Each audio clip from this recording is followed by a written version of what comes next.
whenever the technology changes, all of television tries to change with it, and that's really fun.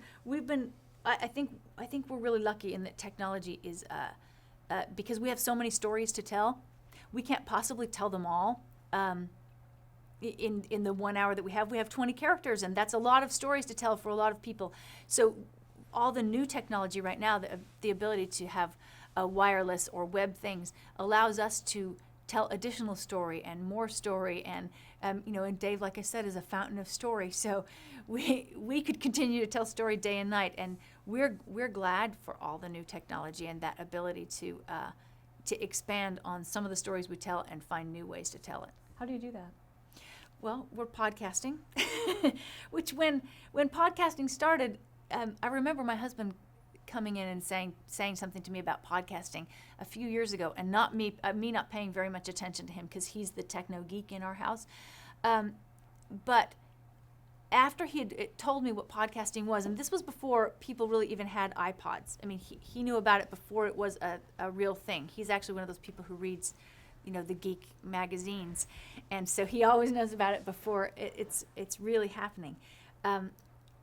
But I watch the shows at home, and I was watching one of the episodes, and because my husband stays at home, he doesn't usually sit and watch the episodes with me. He'll watch a minute of them, but then he wanders through the house and takes care of the kids and does the dishes and all the things that I make him do because I'm working. And he was walking past the TV several times behind it because it's in front of the path where he would go to get from the bathroom to the kitchen.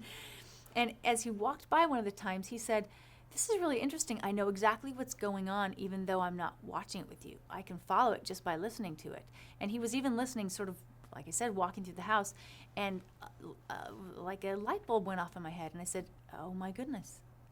You don't have to see the picture to understand the show." And I immediately wanted to podcast it. And so I called Barbara Bloom and Mickey Dwyer-Dobbin, and we had a meeting, and I said, "I want to podcast the show. I want to podcast the show. We started on radio, and it'll be so great. We'll come back around full circle. We'll be the first, but we'll come back around full circle." And they said to me, "What's a podcast?" So once we got past the "what's a podcast" thing, so I was really proud of myself because I knew what one was. Once we got past that, they said, "I don't think we can. We can't, we won't have the ability." And I looked at Barbara Bloom and I said, "But you're already podcasting. CBS already podcasts, and you guys are podcasting your news, and you podcast portions of your news every day. So not only can you already are. So all I would have to do is send you the file, and we could be podcasting tomorrow." And 4 weeks later we were.